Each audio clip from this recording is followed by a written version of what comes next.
Саламатсыздар ма балалар, қалдарыңыз қалай? Бүгінгі сабақтың тақырыбы өте қызықты болады деп ойлаймын. Өйткені жас тағайындаудың радиокөміртектік әдісі дейді. Енді бұл не үшін керек?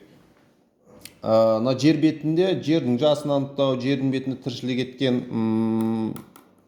жануарлар, Мысырда тіршілік еткен мумиялар, жаңа патшаларының жастарын, перғауындардың жасын анықтау, сосын ағаштардың, динозаврлардың жасын анықтау, осындай бір үлкен күрделі проблема болған, анықтай алмаған нақты бір әдіспен.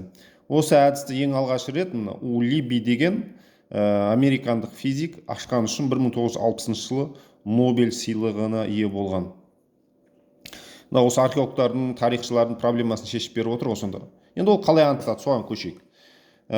Күннен жұлдыздарда, мысалы, жердің бетіне әртүрлі бөлшектер келеді. Соның біреуі, мысалы, нейтрон дейді, нейтрон келеді.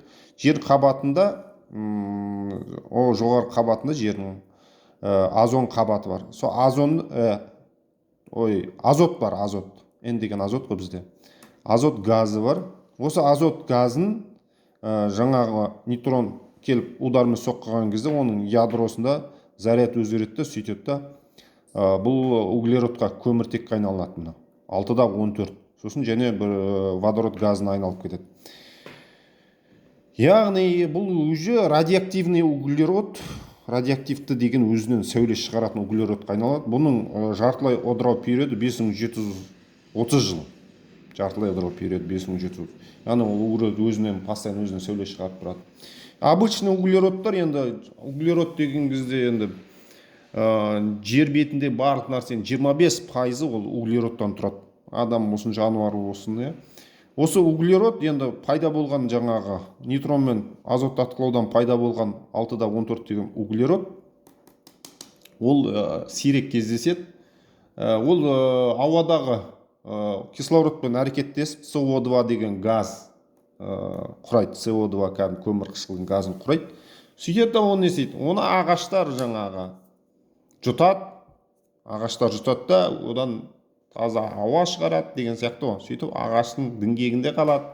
Сөйтіп ағаштар құлайды, шірейді, жоқ болады. Мынау бәрі қап кетеді. Осы ағаштың таудың жыраларынан жаңа қазба жұмыстары басында ағаштар шығып жатады. Сол ағаштардан осы углеродтың 6-14 табылып жатады. Сосын адамдар не істейді? Адамдар жаңа ағашты, жаңа өз шөптерді адамдар да енді жеген ғой, бірақ енді атын білесің, ол жоқ болып кетпейді. Жан-жануарлар да жаңа динозавр болсын, нелерің болсын, барлығы олар шөп шалаңдардың барлығын жейді. Жемістер жейді. Сол жемістердің құрамында міндетті түрде болады. Олардың бәрі жоқ болып кеткенде мына углерод қалады, әлі радиоактивті өзінен бөлшек шығарып тұратын, жаңа ыдырап тұратын, сәуле шығарып тұратын.